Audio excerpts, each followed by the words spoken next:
Quota Srinivasarao కన్నుమూశారు. తెల్లవారుజామున 4 గంటలకు తుది శ్వాస విడిచారు. గత కొంతకాలంగా అనారోగ్యంతో కోటా శ్రీనివాసరావు బాధపడుతున్నారు. ఆయన 750కి పైగా చిత్రాల్లో నటించారు. తీవ్ర దిగ్భ్రాంతి వ్యక్తం చేశారు సినీ పరిశ్రమకు చెందిన పలువురు నటులు.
ప్రముఖ నటుడు కోటా శ్రీనివాసరావు కన్నుమూశారు. ఈ తెల్లవారుజామున 4 గంటలకు తుది శ్వాస విడిచారు. గత కొంతకాలంగా అనారోగ్యంతో కోటా శ్రీనివాసరావు బాధపడుతున్నారు. ఆయన 750కి పైగా చలనచిత్రాల్లో నటించారు.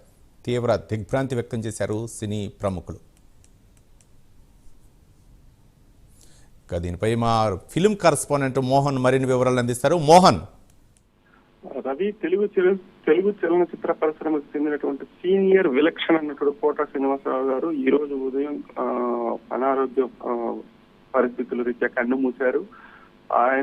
ఆయన తెలుగు సినిమా చరిత్రలో ఆయన ఎన్నో విలక్షణమైన పాత్రలు పోషించి తనదైన మార్పును క్రియేట్ చేసినటువంటి ఒక విలక్షణ నటుడు, ఒక డిఫరెంట్ యాక్టర్.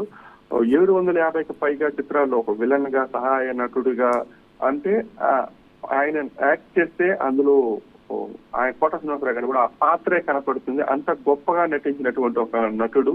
1978లో ప్రాణం ఖరీదు చిత్రంతో నటుడుగా ఆయన సినిమా కెరీర్ స్టార్ట్ అయ్యింది. అక్కడ నుంచి అంటే నెమ్మదిగా చేసుకుంటూ వస్తున్న ఆయన కెరీర్ వచ్చి ప్రతిఘటన సినిమా, టి కృష్ణ గారు డైరెక్ట్ చేసినటువంటి ప్రతిఘటన సినిమాలో ఆయన పోషించినటువంటి కాసయ్య పాత్రలో ఒక చిన్న రోల్ లో ఆయన చేసినటువంటి యాక్టింగ్ నచ్చినటువంటి కృష్ణ గారు ఆ రోల్ ని ఎక్స్టెన్షన్ చేసి రీరైట్ చేయించారు. అక్కడ ఎప్పుడైతే ఆ సినిమా రిలీజ్ అయిందో నటుడిగా ఆయన వెలుదిరిగి చూసుకోవాల్సిన అవసరం లేకుండా పోయింది. విలన్ గాను, కమెడియన్ గాను, క్యారెక్టర్ ఆర్టిస్ట్ గాను ఇట్లా ఎన్నో రోల్స్ చేసుకుంటూ వచ్చారు. అంటే తెలుగుకే ఆయన పరిమితం కాలేదు. తమిళము, హిందీ, కన్నడ, మలయాళ భాషల్లో పలు చిత్రాలు నటించారు. తమిళంలో అయితే 30కి పైగా చిత్రాల్లో సామి, తిరుపతి ఇలాంటి ఎన్నో సినిమాలు ఆయన నటించారు. ఇక తెలుగు విషయానికి వస్తే ఇప్పుడు అహనా పెళ్ళంట్లో ఆయన చేసినటువంటి మంగపతి పాత్ర కావచ్చు, ప్రతిఘటనలో ఆయన చేసినటువంటి కాసయ్య పాత్ర కావచ్చు, అలాగే గాయంలో ఆయన చేసినటువంటి గురునారాయణ పాత్ర కావచ్చు, హలో బ్రదర్ లో ఆయన చేసినటువంటి తాడిమట్టయ్య పాత్ర కావచ్చు, ఇలా అంటే మామగారులో ఆయన చేసినటువంటి అంటే బాబు మోహన్ తో కలిసి చేసినటువంటి ఒక డిఫరెంట్ కామెడీ ఉంటుంది పోతురాజు పాత్రలు. అవన్నీ ఇప్పటికీ తెలుగు ప్రేక్షకులు మనము మర్చిపోలేము. రీల్స్ రూపంలో ఆయన ఇప్పటికీ మనం చూస్తుంటాం. ఆయన కామెడీని కానీ, ఆయన నటన కానీ, అంటే విలన్ గా ఎలాంటి క్రూరంగా నటిస్తారో కామెడియన్ గా కూడా అదే రేంజ్ లో హాస్యం పండిస్తారు. అంటే ఒక విలక్షణ నటుడిని మనం కోల్పోవడం అనేది మనకు ఒక రకమైన బాధాకరం అనే చెప్పాలి. అలాగే తెలుగు సినిమాలో చాలా మంది కొత్త నటీనటులు ఉన్నారు, ఎంతో టాలెంటెడ్ నటీనటులు. ఇలాంటి సందర్భంలో కూడా మన పరభాషా నటులకు ఎందుకు అంటే ఇక్కడ నటులు లేకపోతే మన పరభాషా నటులకు అవకాశం ఇవ్వచ్చు, కానీ వాంటెడ్ గా పరభాషా నటులకు అవకాశం ఇవ్వడం చాలా తప్పు అని చెప్పేసి ఆయన కెరీర్ అంటే చాలా రోజుల నుంచి దీనిపైన పోరాటం చేస్తున్నటువంటి నటుల్లో ఆయన ముందంజలో ఉన్నారు. ఆయన పైన ఒక పుస్తకం కూడా రూపకల్పనలో ఉంది. డాక్టర్ దళాబాక్షి రాసినటువంటి ఒక పుస్తకం కూడా జీవితం ప్రతిఘటన పుస్తకం అయితే ప్రచురణ దశలో ఉంది. ఇలాంటి సందర్భంలో ఇలాంటి ఒక సీనియర్ నటుడిని మనం కోల్పోవడం అనేది సినీ ఇండస్ట్రీకి ఒక అంటే చెప్పుకోలేని ఒక రకమైన బాధ. సినీ పరిశ్రమ కూడా దీనిపై తీవ్ర దిగ్భ్రాంతిని వ్యక్తం చేస్తుంది. రైట్ మోహన్, అంటే దాదాపు 750 చలనచిత్రాల్లో ఆయన నటించారు. ఒక విలక్షణ నటుడిగా తనదైనటువంటి ఒక పాత్రను అయితే పోషించారు. అయితే ఆయన బీజేపీ తరఫున ఎమ్మెల్యే కూడా గెలిచారు. అయితే ఆయన రాజకీయాల్లో ఇమడలేక సినీ పరిశ్రమకి అంకితమయ్యారు అనుకోవచ్చా మోహన్? యాక్చువల్గా ఆయన డాక్టర్ కావాలనుకున్నారు. తర్వాత బ్యాంక్ ఉద్యోగిగా మారారు. ఆ రంగస్థల నటుడుగా ఉన్నటువంటి అనుభవంతో నాటకాలు వేస్తూ ఉండేవాళ్ళు. అలా క్రమంగా సినిమా రంగం వైపు అడుగులు వేశారు. సినిమాలో బిజీ కాగానే బ్యాంక్ ఉద్యోగానికి రాజీనామా చేసేసి ఫుల్ టైం అంటే నటుడిగా మారిపోయారు అనమాట. అలా 4 దశాబ్దాల సినీ ప్రయాణంలో ఆయన రాజకీయాల్లో కూడా కీలక పాత్ర పోషించారు. ముఖ్యంగా బీజేపీ పార్టీ తరఫున ఆయన ఎమ్మెల్యేగా కూడా వర్క్ చేశారు. విజయవాడ తూర్పు ఎమ్మెల్యేగా కూడా వర్క్ చేశారు. అంటే ఇప్పటికీ కూడా అంటే కొన్నాళ్ళ ముందు మనం రీసెంట్ గా కలిసినప్పుడు కూడా ఆయన బీజేపీకి ఉన్నటువంటి తన అభిమానం ఎప్పటికప్పుడు చాటుకుంటూనే ఉన్నారు. అంటే వయసు రీత్యా నేను యాక్టివ్ గా కనపడకపోవచ్చు కానీ నేను ఎప్పటికీ బీజేపీ మనిషిని అని చెప్పుకునేటువంటి ఒక మనస్తత్వం ఉన్నటువంటి వ్యక్తి. అలాగని ఇతరులను ఏమి తక్కువ చేసి మాట్లాడు అంటే తన పంతాన్ని తాను చాటుకుంటూనే నటుడుగాను ఇతరులకు కూడా ఎలాంటి గౌరవం ఇవ్వాలనే దాని దగ్గర ఎప్పటికప్పుడు తన అంటే ఒక హుందాతనాన్ని పాటిస్తూ వచ్చినటువంటి ఒక నటుడుగా చెప్పుకోవచ్చు రవి. రైట్ మోహన్, అంటే కోటా శ్రీనివాసరావు ఒక విలక్షణ నటు. ఏ పాత్ర పోషించినా సరే దానికి న్యాయం చేసేవాడు. ఒక విలన్గా, అలాగే ఒక కమెడియన్గా, అలాగే ఒక క్యారెక్టర్ ఆర్టిస్ట్గా ఆయన ఎన్నో పాత్రలు పోషించారు. అయితే ఈ నేపథ్యంలో ఆయన జీవితంలో ఎన్నో ఆటుపోట్లను ఎదుర్కొన్నాడు. అంటే ఆయన కుమారుడు చనిపోవడంతో తీవ్ర మనోవేదనకు గురయ్యాడనేటటువంటిది కూడా మనం వింటూ ఉంటాం.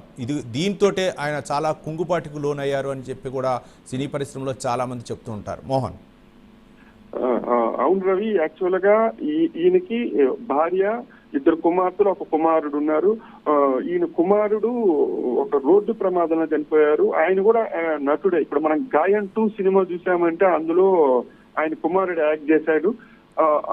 అంటే అంటే కోటా శ్రీనివాసరావు బాటలోనే ఆయన కుమారుడు కూడా విలక్షణమైన విలనగా తనను తాను నిరూపించుకోవడానికి ప్రయత్నిస్తూ ఉన్నాడు.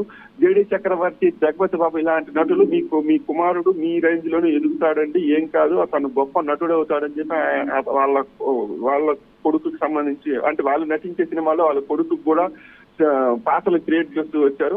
అందులో భాగంగా గాయం 2 సినిమాలో కోటా శ్రీనివాసరావు కొడుకుగానే నటించాడు అనమాట.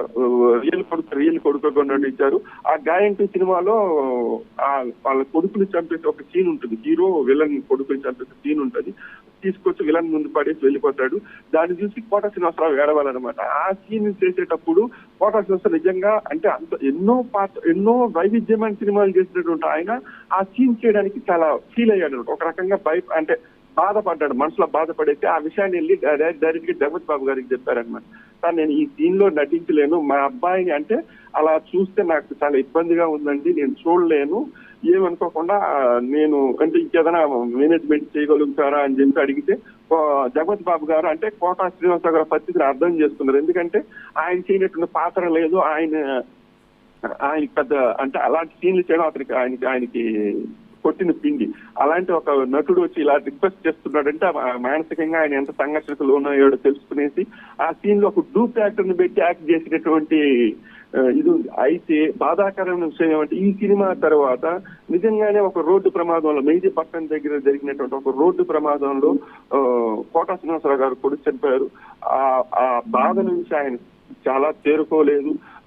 ఆ కుటుంబానికంటే ఆయన ఎప్పుడు అంటే ఈయన ఒక్కడే ఆధారం అయిపోయాడు. ప్లస్ అంటే అప్పటికే ఒక రకమైనటువంటి ముద్దుతలిగా అంటే వయసు అవుతుంది, తోడుగా ఉండాల్సిన కొడుకు కన్ను మూయడం అనేది ఆయనకి ఎంతో అంటే ఆయన్ని చాలా క్రొంగ తీసింది.